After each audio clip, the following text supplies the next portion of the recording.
Week 3 is completed, and let me tell you, the data in this episode is looking really good. My weekly matchup winners and losers, the data has come out really nicely. So stay tuned and look forward to that. Welcome to Week 3 Rankings Analysis by Detailed Analysis Done Uniquely. Things to note, have a read of this. I've talked about it in the last 2 episodes. Take a pause, read it. If you want more information, check my previous videos. I'm moving on. The methodology as well, same thing. It's on the slide, you can have a read or watch previous videos. Jumping straight into it, the top 24 head-to-head weekly carries. These are the top players based on total volume and value from the weekly format. Looking at the top, Jokic, Wemby, gonna move on.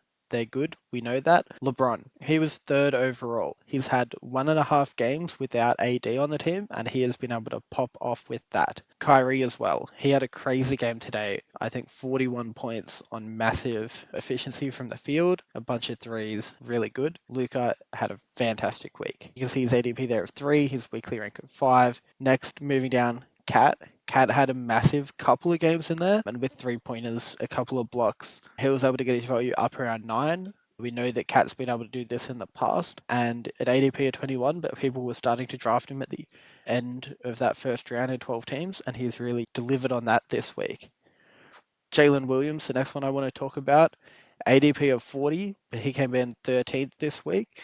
We expect him to get a little bit more usage with Chet out for the next 8 to 10 weeks. KD, I want to draw your attention to. KD got hurt, but he was still able to get within that top 20 of the week. The final one, Benedict Mathurin, he had a crazy game today, 38 points, a lot of threes, but particularly as well, Mathurin has really good free throw percentage and volume, as well as threes, rebounds, points. He was able to sneak into 24th this week. Overall, hopefully you've had a couple of guys here. These are the guys that would have carried you in your head-to-head matchup this week. Hopefully you can tick off at least 2 of them. And yeah, Jokic and Wemby dominating. Next, I want to talk about the top 24 ranking jump players. These are our streamers. Now, I want to point out again at the start that these can be hard to predict. But up the top, Dyson Daniels, he had, I think, 18 steals for the week. Fantastic. Probably won you the steals category this week. The next two I want to talk about, Stewart and Grant Williams. These guys are both having a pretty good injury replacement run at the moment with Duran out and then all of the centers out on Charlotte. So yeah, they've had streamer value and they've returned on that this week, which is good to see. Next, Bilal. A lot of people have picked up Bilal, and so he's a bit of a rostered player, not necessarily a streamer. 98th for the week, still giving that top 120 value. Moving on to KCP, he was able to return 72nd for the week. He gets you threes, some steals, and some points. If that's what you're after, great. And finally, Keldon Johnson, I want to talk about. The Spurs had 4 games, and their lineup's a little bit all over the place. A lot of people would have streamed in Keldon, and he was able to produce 90th. A couple of other names there that I haven't pointed out have been on this list for a few weeks. And I think that's because they've turned into rusted players, like a quick one, Norman Powell or Zubac. So those ones I'm not going to spend too much time on. And I think as we get a little bit deeper into the season, I'm going to not use ADP and maybe use more updated rankings to still get that streamer vibe to this graph. Next, this is the perfect data, the perfect week. I'm really happy with this one. This graph I've called the matchup winners. These, I think, is where you win your head-to-head matchup each week, which is your players that have jumped and produced value a lot higher than ADP or their rank. This week, the data has been fantastic. In the top 11 players, only one of them, which is Lou Dort, was on a team that lost. I think that's amazing data. The first star up the top here, Al Horford. He was not rusted or started in the league that I play in, and I think that's crazy. He's been on this list all 3 weeks without Porzingis in Boston. He's got a role there and he produces in category leagues. So why Horford has been on this list 3 weeks in a row, I find pretty crazy. He would have helped a team win had he been picked up and started. Zach Edey next. He had a really good week. He didn't make the top 24. You can see his weekly rank was 27, but he's actually playing really well. He's got really good field goal percentage in some games, can get rebounds, blocks, points. I think the question is, will it hold? And I think potentially not sure. And I think maybe in weeks where he's playing lower volume, so like a 3-game week, that's going to completely fall away. But yeah, at the moment, really good week 3 from Zach Eady. The final two I'm going to put down here, Suggs and Schroeder. They were both on a losing team, and I think it's not 100% due to them playing worse, but one thing you can see is they exceeded their ADP, but not as much as they have in previous weeks. So Schroeder has hit 99, Suggs to 82. So yes, it's still a jump on their ADP, but it's not to that crazy second round player that they had the last couple of weeks. Obviously, with this data, we can't expect every single player on this team to be on a winning roster. I really want to just finally, before we move on to the next slide, hammer home how happy I'm with this data. 13 of the players here were on a winning team, and 5 of them were not rostered, and they were surprises that would have helped a team win. And I think that's really good data. And I think the tricky thing is that it can be hard to predict, but sometimes it can't be hard to predict. Sometimes players appear on this because they played 4 games compared to a bunch of other players in this kind of back of the roster that played 3. So look for that to be a way to win your matchup.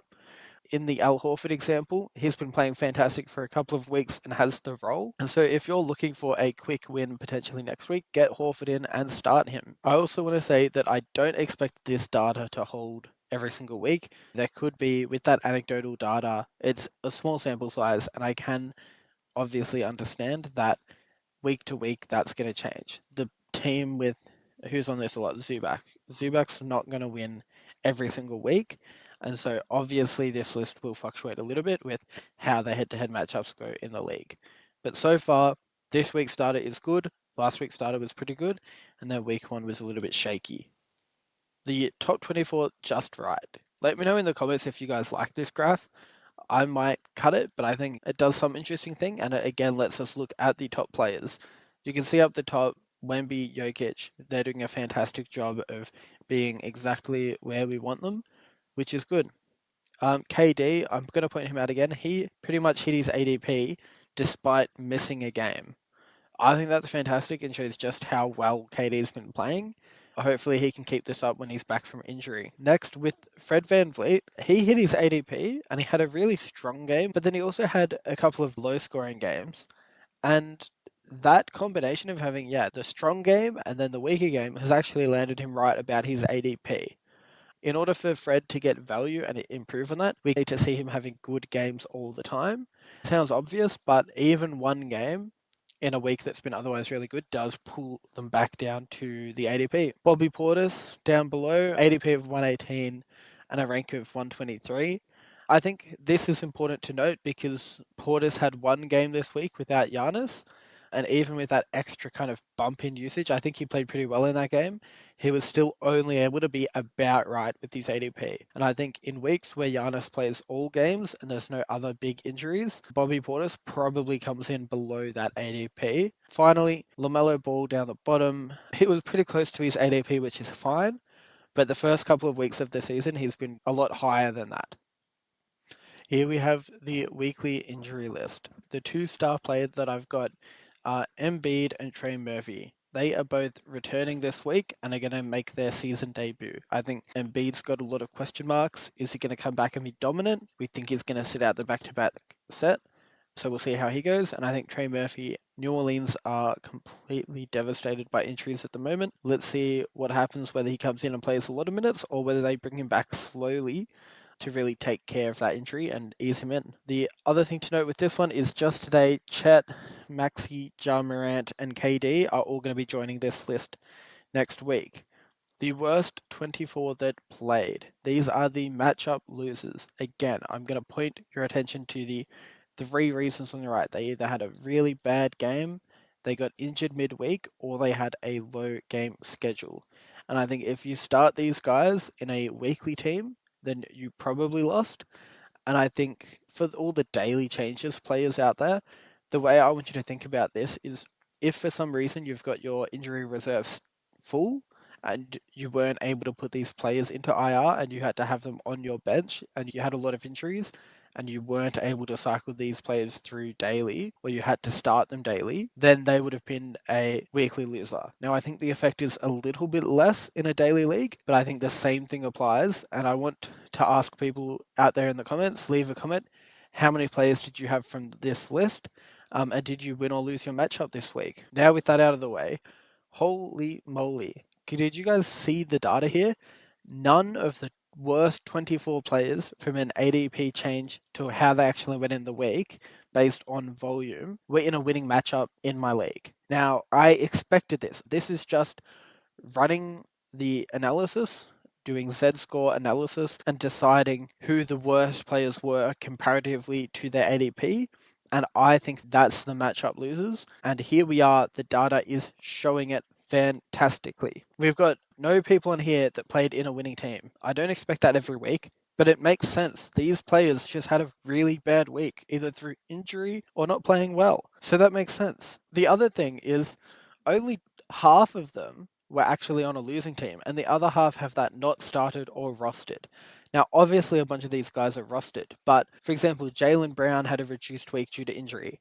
Aaron Gordon had an injury going in and then re-injured it. So did Zion. Quickly as well was injured to start the week. So all of these players with that symbol were either not rostered because they're bad, like a Reed Shepherd down the bottom, or they were sat out by their manager because we knew that they were going to have a reduced workload week, and then starting them would be a poor decision. I'm going to talk about Zion up the top.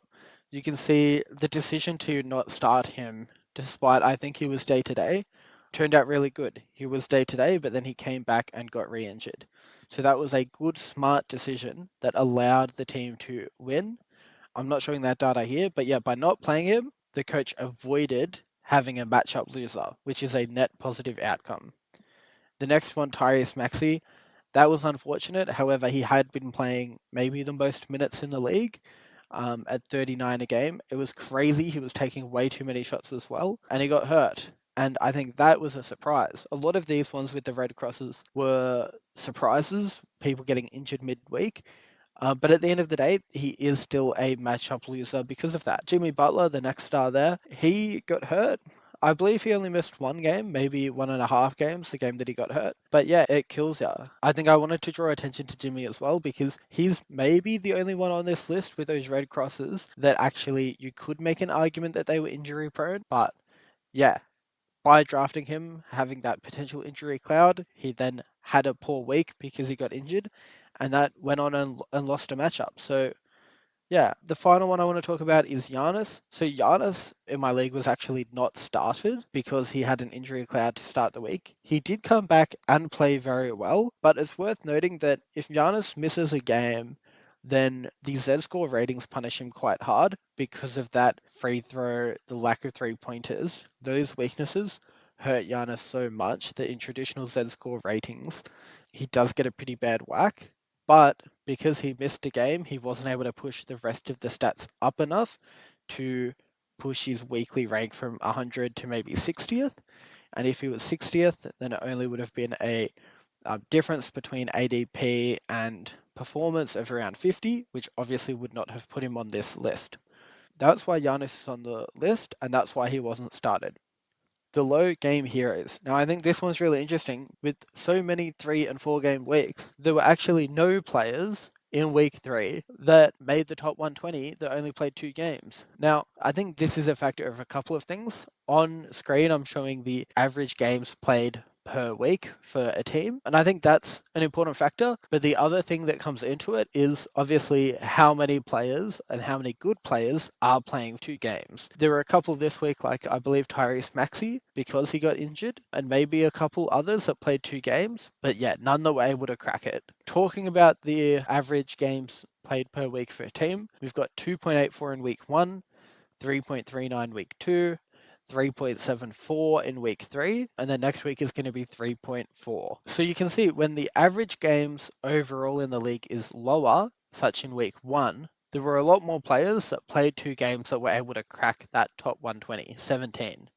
But then week 2, as soon as that pushes up around 3.4, less players. At 3.7, you can expect close to no players to crack that with 2 games. I think it'll be interesting to see as we go if we get any other weeks with 3.74, but they have a team that's scheduled to play 2 games, and we're not reliant on injuries restricting players. This upcoming week, I'm projecting 3 to 4 players might show up next week. I'm basing this off two factors. One is we've got an almost identical average games played per week to week 2 of 3.4, 3.39. And in week 2, we had 2 players that achieved the top 120. This week, I think Curry and I think Jokic. Jokic definitely, but Curry should still be able to push into that 120.